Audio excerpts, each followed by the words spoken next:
창세기 37장 10절 11절을 같이 읽습니다. 그가 그의 꿈을 아버지와 형들에게 말하며 아버지가 그를 꾸짖고 그에게 이르되 내가 꾼 꿈이 무엇이냐? 나와 내 어머니와 내 형들이 참으로 가서 땅에 엎드려 내게 절하겠느냐? 그의 형들은 시기하되 그의 아버지는 그 말을 간직에 두었더라. 걸어온 30년의 시작입니다. 인류 대학을 나왔는데도 일을 잘 못하는 사람이 있습니다. 반면 전혀 배운 것이 없어도 일을 잘하는 사람이 있습니다. 눈에 안 보이는 지식, 눈에 안 보이는 힘, 눈에 안 보이는 응답의 차이입니다.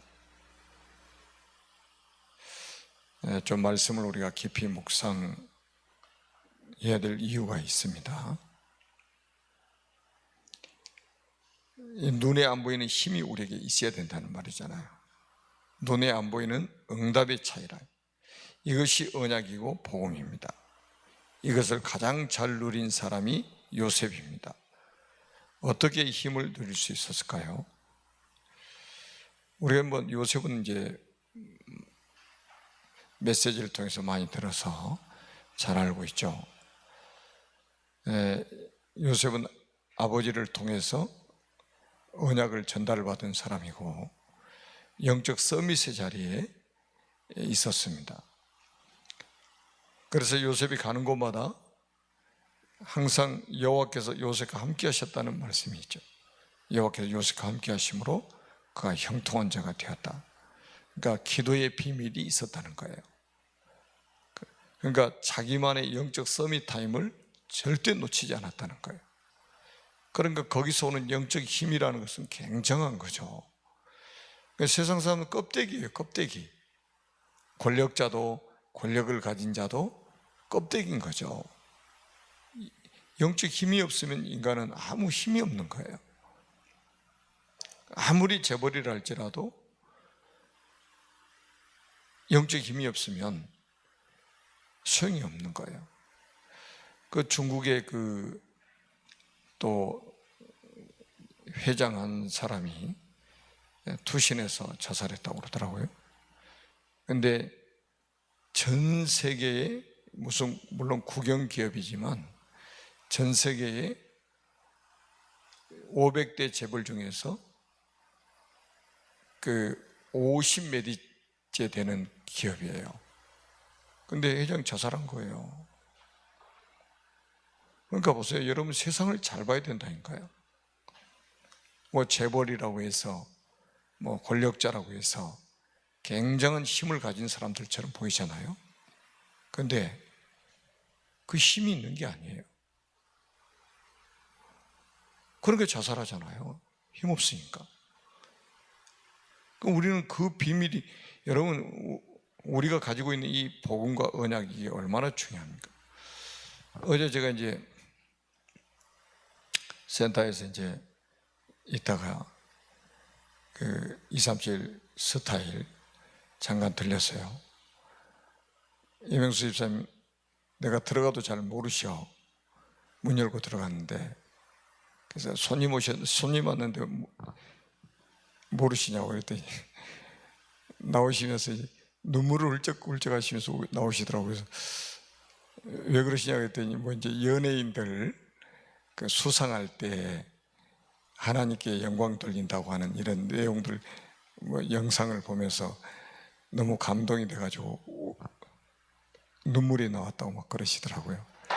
그래서 제가 그럼 교회방에도 좀 올려서 교인들 같이 은혜 받게 좀 하라고 이제 이렇게 말씀을 드렸는데, 저도 어제 저녁에 이제 올려놔서 잠깐 한번 봤거든요. 연예인들 중에 상당수가 이제 예수 믿는 사람들이더라고요, 보니까. 근데 이제 진짜 복음을 정확하게 알아야 되는데, 이제 복음도 이제 정확하게 모르면 또 연예인들 자살했다면 또 크리스찬이잖아요. 이제 이게 문제라 이겠죠. 그래서 이제 아무튼 그 영상을 보니까 수상소감에 먼저 하나님께 영광 돌린다. 참 감동적이잖아요. 그리고 옛날에 그 홍콩입니까? 홍콩 배우입니까? 주기도문으로 대신 감사를 이렇게 표현하는 그런 배우도 있더라고요. 상 받으면서.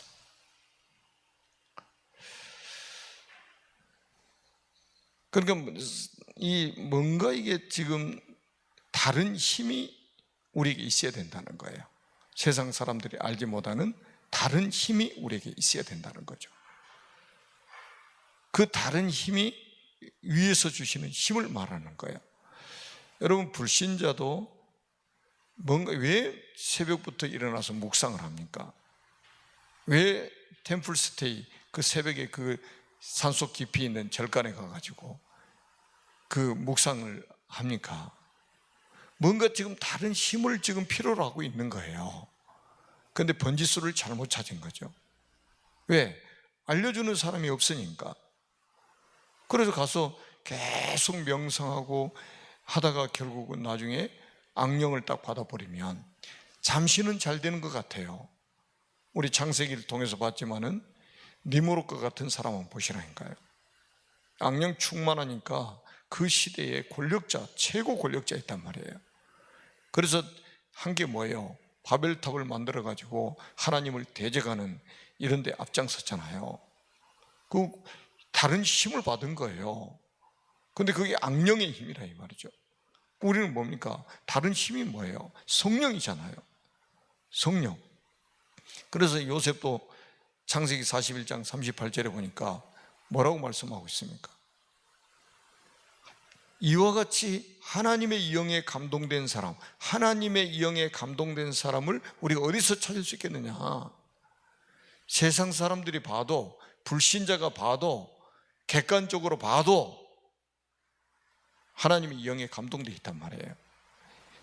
요셉은 다른 힘을 가지고 있었다는 거예요. 그럼 우리가 나는 성령 충만 받았어, 나는 힘이 있어, 이건 주관적인 거잖아요. 아니, 불신자 왕이 봐도, 객관적으로 봐도 다른 힘을 가진 사람, 그래야 직장 생활에도 성공할 수 있는 거예요. 이 힘이 없으면 자기 자신도 살아가기 힘들고 다른 사람 살리는 것은 더 힘들어지는 거죠.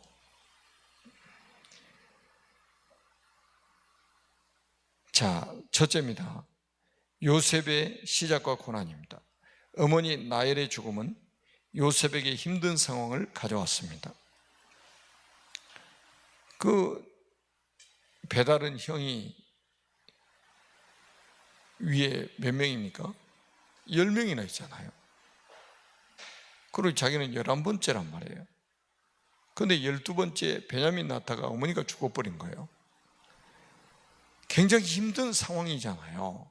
그런데 요셉은 하나님 주신 꿈을 품고 아버지와 소통했습니다. 렘넌트는 모든 상처를 비전으로 바꾸고 지도자와 소통해야 합니다. 왼쪽 편에도 있지만은 상처가 있으면, 상처가 치유 안 되면 영적 성장이 멈춘다고 그랬잖아요. 평생 영적 상처를 가지고 그 치유 안 된 그 상처를 가지고 있으니까 평생 영적으로 성장을 못 하는 거예요. 그러니까 생각해 보세요. 어릴 때 예수 믿어가지고 렘넌트로 자랐는데 거기에 청년기를 거쳐서 결혼해서 어른이 기성세대가 됐단 말이에요. 그리고 이제 나이가 먹어서 또 이제 교회 또 중직자가 돼요. 근데 이 상처가 치유 안 되면요, 영적 성장이 멈춰가지고 계속 반복돼 시험 들고 갈등하고 그야말로 혼돈, 공허, 흑암 속에 탁 갇혀가지고 살아가는 거예요. 그런데 렘넌트는 모든 상처를 뭘로 바꿨다고요? 비전으로 바꿔버렸다 이 말이에요. 그리고 지도자와 소통하는 거예요. 언약을 가진 요셉에게 고난은 서밋의 비밀이 나타나는 축복이 되었습니다. 그러니까 요셉은 어렸을 때 가정에서 그 어머니가 일찍 죽고 배다른 형들이 막 시기하고 질투해가지고 계속 괴롭히잖아요. 그러니까 이것 때문에 어떻게 보면 요셉은 하나님의 더 깊은 기도를 할 수밖에 없는 거예요. 뭐 자기 아버지 외에는 자기를 사랑해 주는 사람이 없어요. 형들은 전부 아버지 사랑을 받고 있는 요셉을 시기하고 질투하고 얼마나 어려운 상황입니까? 그래도 어머니도 지금 세상을 떠나버렸지. 그러니까 어렸을 때부터 하나님 앞에 기도할 수밖에 없는, 언약 붙잡고 기도할 수밖에 없는 이런 딱 환경이, 상황이 된 거죠. 그 하나님의 훈련 방법이에요. 그 서밋의 비밀이 나타나는 축복이 되었다. 굉장히 중요한 말씀이죠. 그래서 우리도 이제 고난이 아니고 어려움이 아니고 결국은 하나님은 우리를 통해서 서밋의 비밀을 누리도록 하기 위한 것이다. 서밋, 영적 서밋. 두 번째입니다. 서밋이 된 요셉. 누명을 쓰고 감옥에 간 요셉이 장관을 만났습니다. 그러니까 우리가 이제 세상에 살다 보면 뭐 누명도 쓰고 막 그러잖아요. 그 누명 쓰면 얼마나 억울해합니까 또. 그러니까 막 억울해가지고 잠도 못 자고 막 억울해가지고 막 화병 생기고 막 그런 게 보통 일반적인 사람들이잖아요. 그런데 일반적인 것만이 아니고 예수 믿는 사람도 그렇다는 거예요.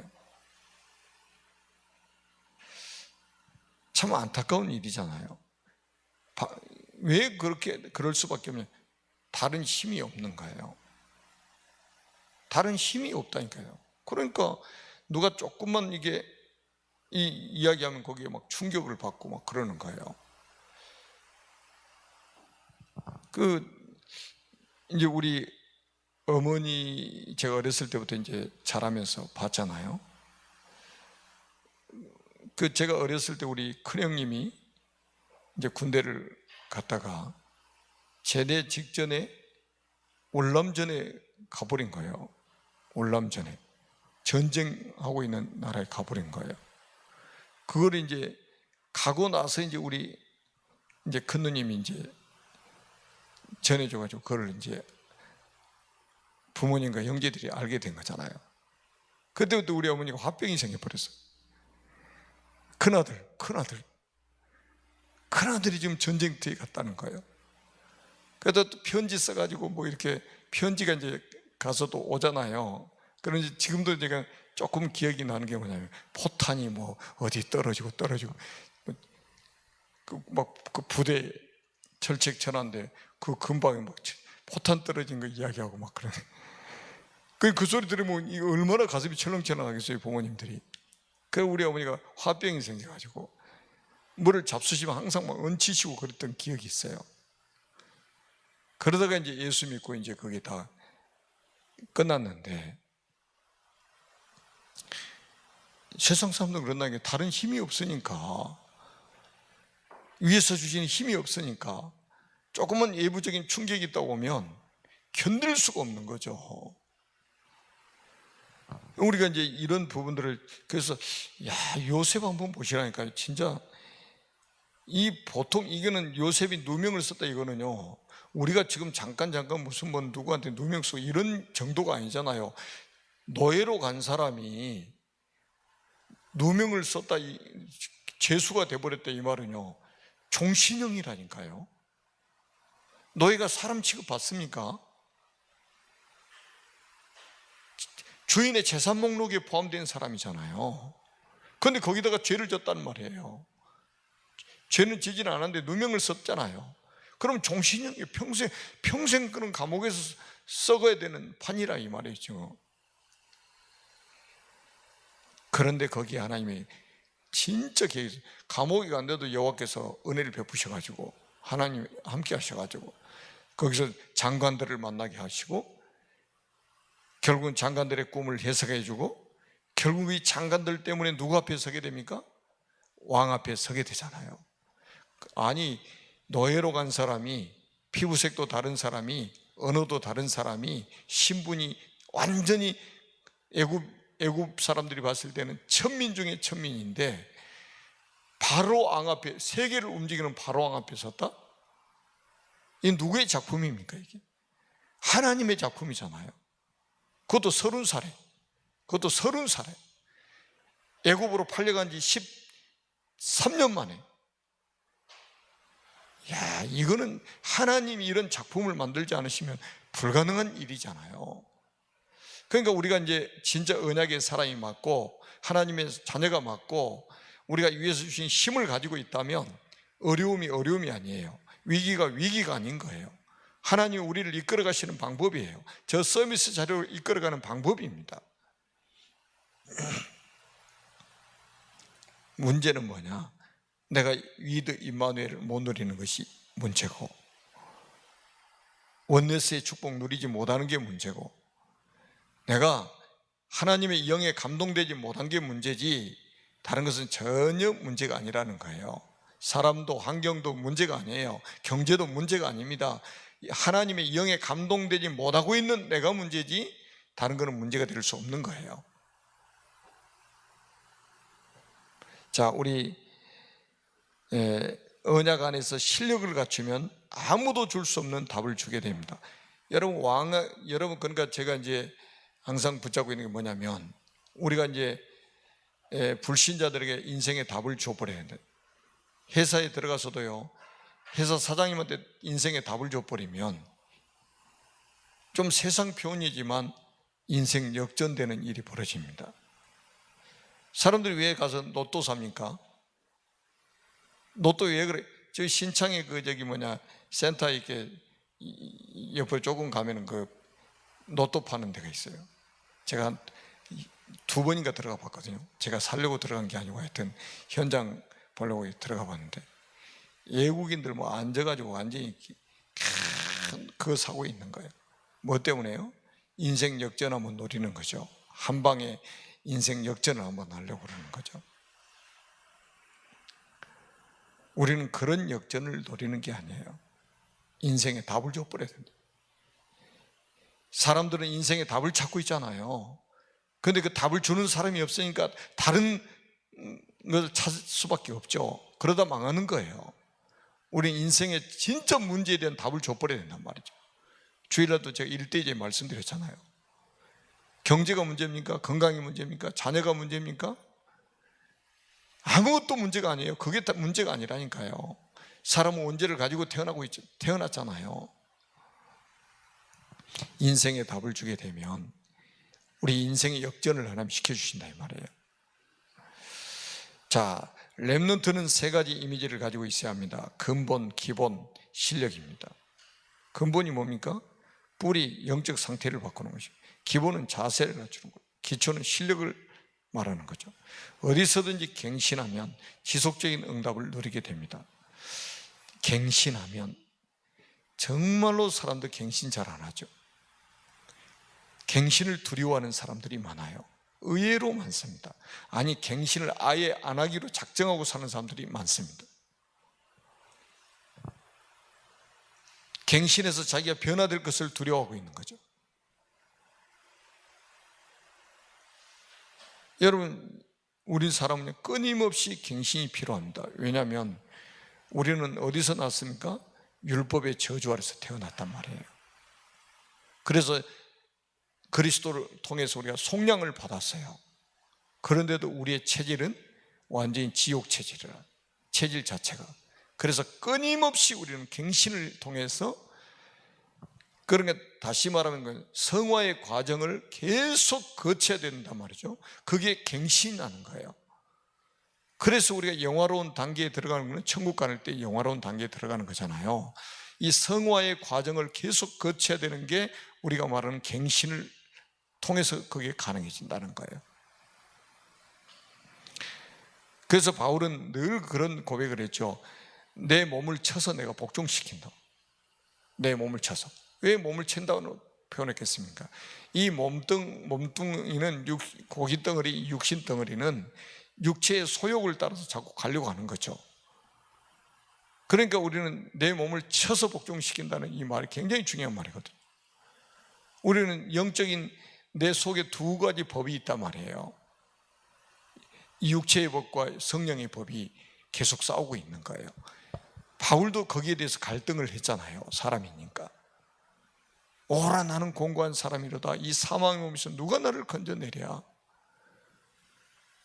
그런데 결국은 그리스도 예수 안에서 우리가 해방을 받고 그리스도 예수 안에서 하나님 주신 그 힘을 가지고 우리를 갱신시켜서 하나님이 쓰시기에 합당한 그릇, 하나님이 언제든지 우리를 쓰시도록 우리를 준비시키는 이 과정이 바로 갱신입니다. 그래서 어디서든지 갱신하면 지속적인 응답을 누리게 된다. 자, 우리 언약 기도 같이 합니다.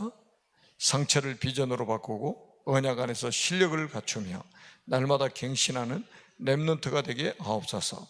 예수 그리스도 이름으로 기도합니다. 아멘.